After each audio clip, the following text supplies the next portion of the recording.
Hi, and welcome to Matt Holman Talks Mental Health, the podcast where I have the opportunity to catch up and chat with amazing humans. And today's episode is no exception. So today I'm speaking to Emily Nicholls. Welcome, Emily. Hi, Matt. Nice to see you. Lovely to see you as well. Pleasure to have you. So as I'll do a very quick introduction. I'll let you do the proper introduction because you know more about who you are than I do.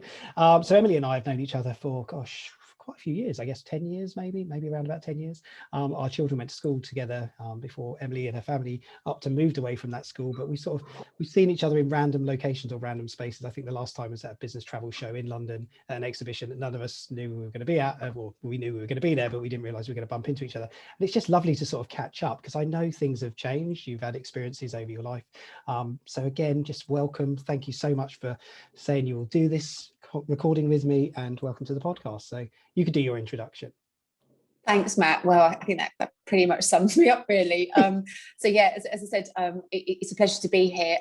So I'm Emily. I have two children. I live with my husband and family in Hampshire. And yes, the actual last time we did see each other was a travel event at Olympia. So for me, events are definitely something that I'm looking forward to, at least contact, hopefully as and when we move out of things this year. So yeah, it's been, I think that was about 4 years ago. Oh my gosh, a long time, wasn't it? Yeah, that feels like a lifetime ago, I guess. Brilliant stuff. So welcome. As I always do with these conversations, it's a big question to start with, and then we'll see where we go from there. We'll flow into the conversation. I want you to talk a little bit and tell people that are listening about your experience, your journey with mental health. And as I always say, you define that. There's no prompts and scripts. So tell us a little bit about your life, Emily, and what's been going on. So I think for me, and actually the actual last time we saw each other is really relevant in this story, actually, because I think that's when definitely my life changed massively for me. And actually, it was just after we actually saw each other, and on the way home out of London from that event. So for me, I've always been, really, I think really upbeat, really positive, really driven. I think I, over the years, have embraced everything that I've done, from career to family, and just trying to make sure that I was everything to everybody. I think some of my friends would probably describe me as just somebody who would just be on the go all the time. So wanted to make sure that that with schooling and after school clubs, with career, everything, that was sort of trying to make everything sort of, I think, fly and juggle all in one go. Which I think I realised very quickly that actually sustainability of running at a pace is really difficult to do. And as much as you want to be good at everything and be everything to everybody, then potentially there are things that will happen that may slow you down in that respect. And actually, for me, that actually came just after we'd worked that travel event in Olympia. So it was just crazy. So we've been there for 2 days. Really good to be there. And then I caught a train home from Waterloo, but I never made it home. So actually, it was, I think, at that stage that I jumped onto the train, had my bags with me, just felt really tired, and then things went downhill really quickly. Within about 10 minutes, I was completely paralysed. I'd lost my sight, and the only thing that sort of stood between me and letting people know that there was something really wrong with me was my husband on the end of a phone that I put onto speakerphone, and then it just really free fall from there. So I think what for me, what restored my sort of faith, I think, in life generally, is actually the fact that all the people who helped me that night. So from the train, we'd left Waterloo. We were on our way to Woking, and I was being diagnosed by a GP on the train at that time, who'd been called forward by the guard,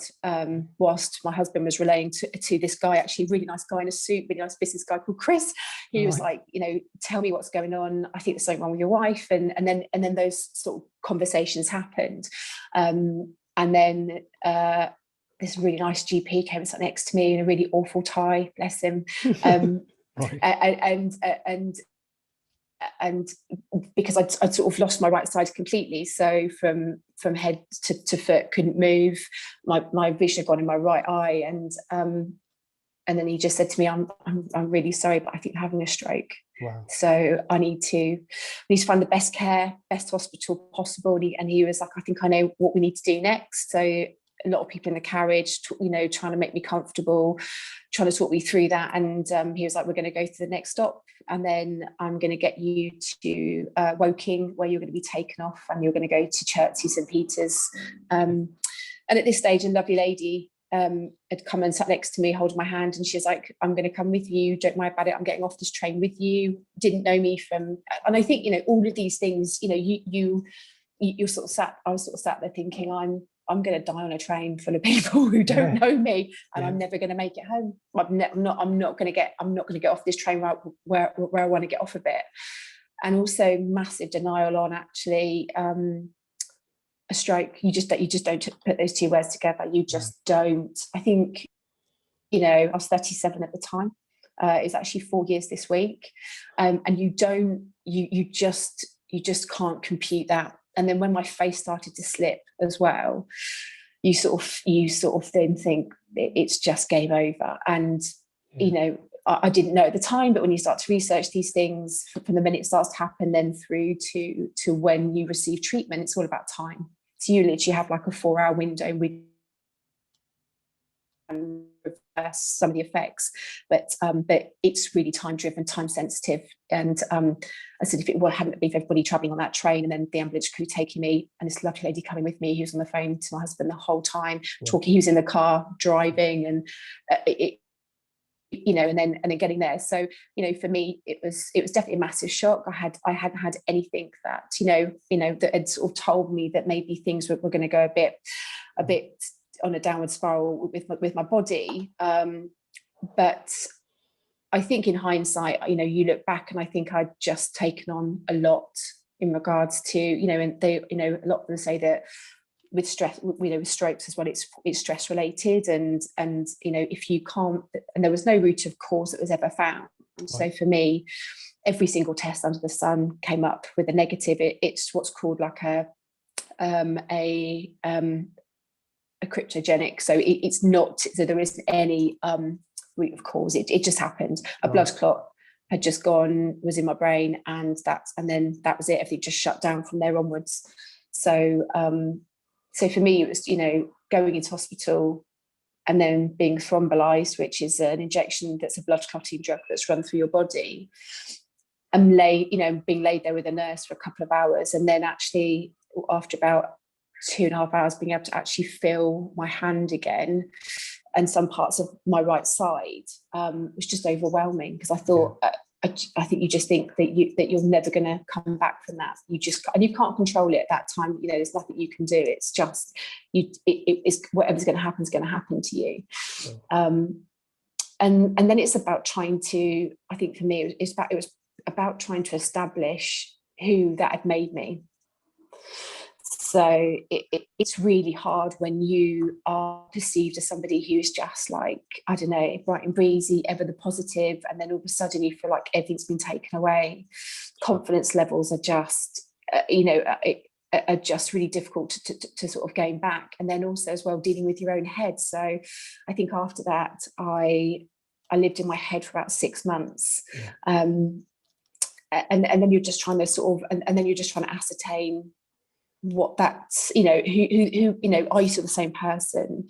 Do you trust yourself, your body again? Yeah, of course, Has your body let you down? But actually, I think it was also down to the fact that I think I pushed myself too much and just not listened to some of the underwriting factors maybe of my life in general.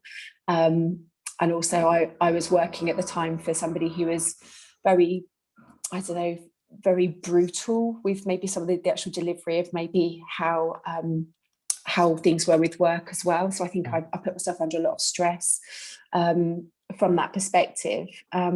And then within 8 weeks, I was made redundant. Wow. So, which is just all the things that you feel, you then think have been confirmed by what happens, because you think, I'm not worth anything. How do people view me? Lots of different things. So I think I took the work thing really personally, massively personally. But then actually, what you then have to sort of do is try and understand that actually what's happened to you is not a bad thing. It's not, and having a stroke is not something to be embarrassed of or to hide, which I think I did for the first year. I didn't really tell anybody apart from immediate friend groups. I just didn't feel ready. I just felt mortified, to be honest with you, absolutely mortified. But then also I was trying to regain a handle on health. So, lots of different, heart monitoring things, and just things that we're trying to get through to sort of ascertain, trying to get myself off statins and, all the things you can physically control. Yeah. And then for me, how to build myself back up? How do you sort of mentally push yourself through to regain your value again? And I think that's where my friends and family really stepped in and also I think through me trying to understand what good I could then pull out of this. Yeah. Because actually I'd recovered really well. I had to learn to walk again. But actually all of those things are achievable if you have the right level of support, and you also have a mindset that, as you said, some days are brilliant and some other days are I just would sit and look out a window for hours, which was just cathartic, but also at the same time, probably, my head was empty for like the first 3 months after I had the stroke. I didn't dream for 6 months. Right. I didn't think I'd ever dream again. That used to trouble me massively. I'd be like, oh my God, is it anything in my head? My head just felt like a really massively empty space. So I was like, can I function? Can I remember how to do things? Yeah. Massively forgetful, and all the things you think, oh God, they're never going to go away. But time's a massive healer, I think, as well. And also for me, being made redundant was probably the best and worst thing that could happen to me. And then since then, I've been supported by people who've employed me, and friends and family, no matter what idiosyncrasies I bring with me now. Yeah. And there are some. It doesn't matter. That's all part of it, right? You get the package. That's it. Yeah. Absolutely. This is like the new and improved package. Brilliant. I think that's what I sort of view myself as now. Upgraded, it's actually because I'm just really conscious of myself now, and I think that also helps me want to be conscious of other people as well. So you don't have to be, you can do things in moderation. It doesn't have to be there and then and hitting everything hard. And I think that there are still doubts, and I still maybe doubt myself and abilities and stuff. But apart from things that I maybe feel myself with my body, and I also had to get past the point where I thought it was really visible to everybody else. I thought my face looked different, and I didn't want photographs taken for like the first 18 months because I felt really awkward that I looked different. Just because of when things happen, especially facially as well, especially with your body and how you hold yourself, you massively feel the difference. But then for me, I put myself back on a train within 10 weeks. Okay. And I also put myself on a plane on my own within the first 5 months. Right. And even though those things are massively difficult, and I'd be away with work and I'd cry on FaceTime to home a lot because I was like, what if I don't wake up in this bed? What if I go sleep in this bed but I don't wake up? Right. And I think that's some of the things that I just think if I hadn't have maybe pushed myself to do those things, I wouldn't have done them, and I never would have done them again. Mm. And that's whether that's right or wrong, I don't know. It's just a way of trying to cope with the fact that you want to feel normal. You are normal, I just wanted to regain control because I felt like I'd lost all of it. Right. Yeah, that must have been just a horrendous feeling to go through all of those things. Emily, thank you for sharing that, and what an incredible story. You made me feel really emotional actually when you were talking about the train, because thinking back to that day when we met each other and we saw each other in London, to then think that, and I didn't even know that was that after that event that happened. And that's just blown my mind totally, you know, and I'm so grateful and thankful for you sharing that, and for obviously you being on this and you know, being in a better place, and you know, having these sort of experiences. So thank you for sharing those thoughts. The feelings, I wanted to just delve into those, if that's okay with you, just around that sort of the after. You said 6 months, there was that sort of 6 month period where it was difficult. There was a lot of feelings. Can you define some of those feelings or describe some words around those, what you were feeling at that point? Lost. Okay.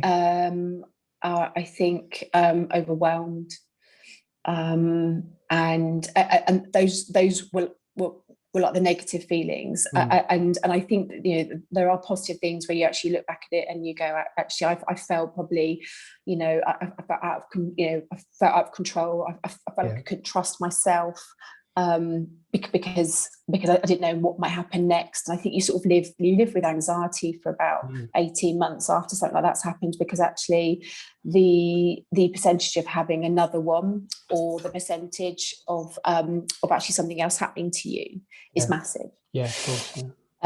So there are windows that you have to work to with the consultants, where they go, actually, now there's a high probability of it never happening again. And I think I lived in fear actually for a while, that actually that it would happen again, and I wouldn't be able to control it because I didn't know what had caused it in the first place. And then I think there were elements of, actually, you know, things happen for a reason.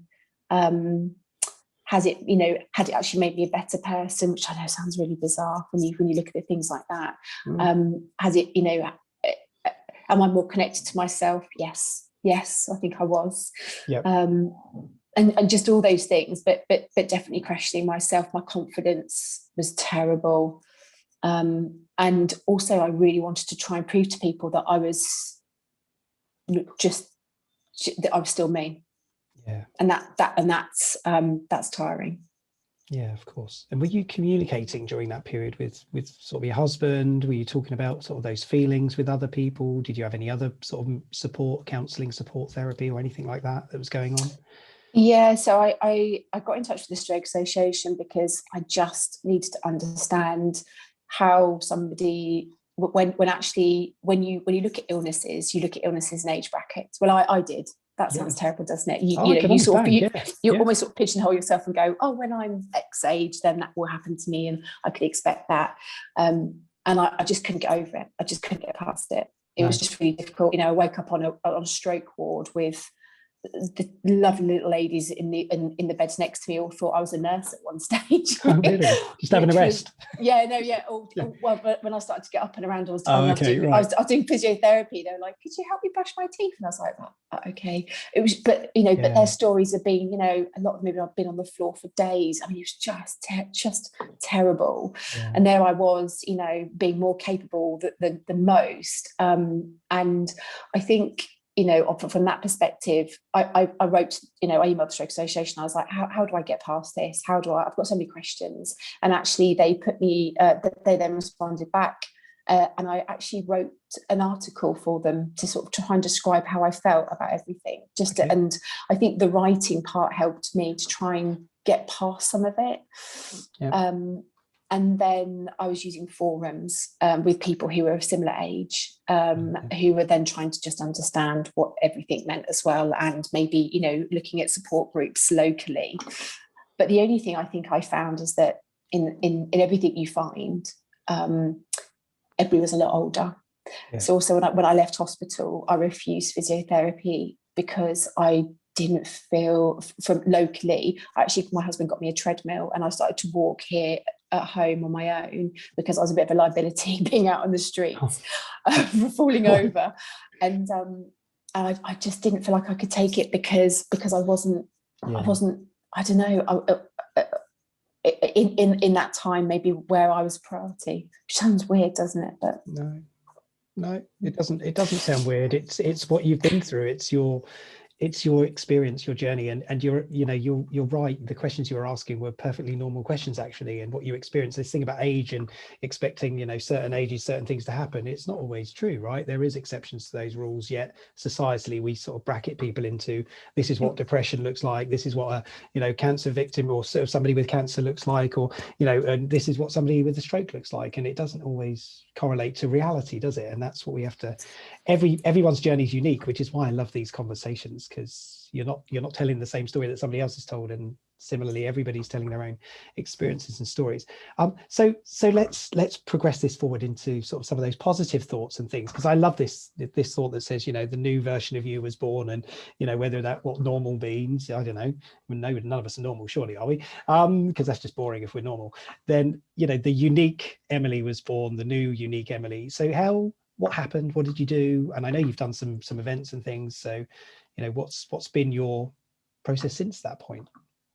So it's definitely been about trying to, I think for me, just become the best version of myself I possibly can be now. Okay. And that's also being really mindful. So also, I think when things happen, especially when you have something happens, when you have like brain trauma, everybody talks about being really mindful and mindfulness, and sort of how to sort of then, create this feeling that you can have in this space that you can have in yourself to actually sort of just reflect and sort of slow things down, and then, but also, making sure that you're also motivated as well.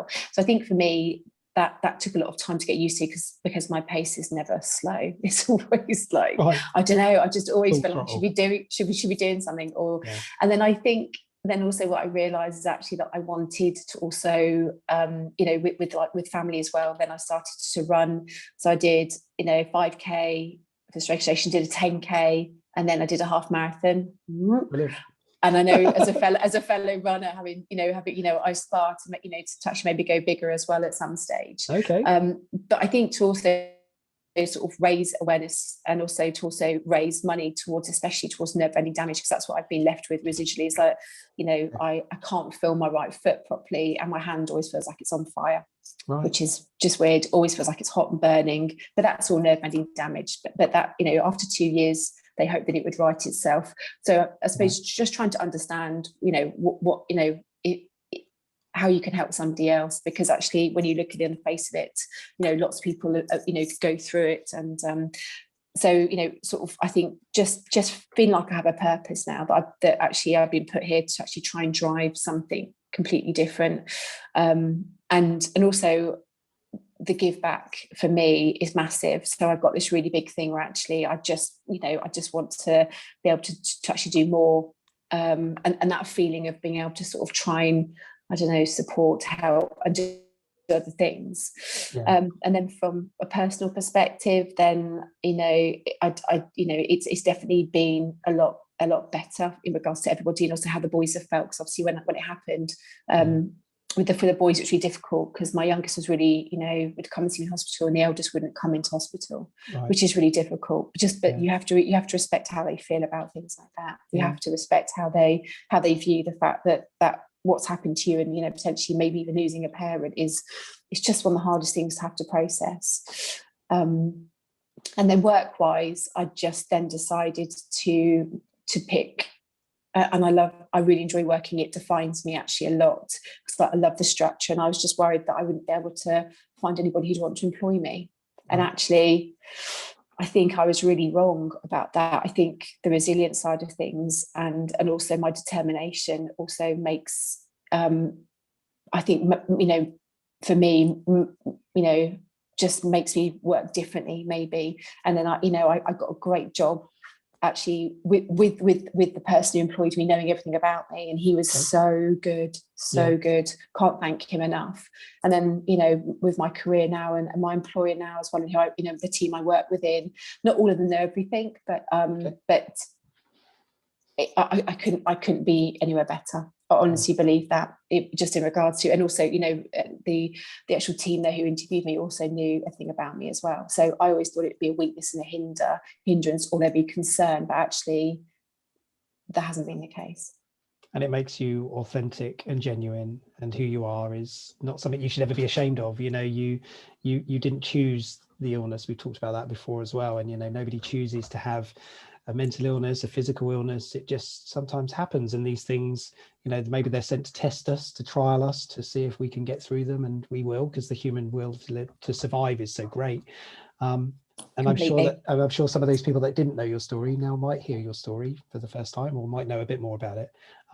Yeah, it's fascinating, Emily. It really is. And it's lovely to hear a different flavor of a story and another alternative version of a world that somebody's been through. And look at you now, you know, you're thriving, you're doing well, you've got a job that you obviously love a lot, and they love you a lot too. We've reconnected, which is even better, you know, so 4 years later and we're reconnecting, positively reconnecting, of course. Completely. Yeah. So I'm going to wrap, but I'm going to ask you to say a few things at the end. If there's anything you want to share with people, anything you want to sort of encourage people to think about or to do or to listen for, you know, from your experiences. From me, just a huge thank you. You know, I don't really have much else to say apart from thank you for being you, and just being genuine and authentic. And, you know, we strip ourselves back to bear sort of some of the worlds that we live in and the realities that we've been through. And it's important to sort of recognize that that's okay. It's not a problem, you know, we should never feel ashamed of that. So thank you for sharing that.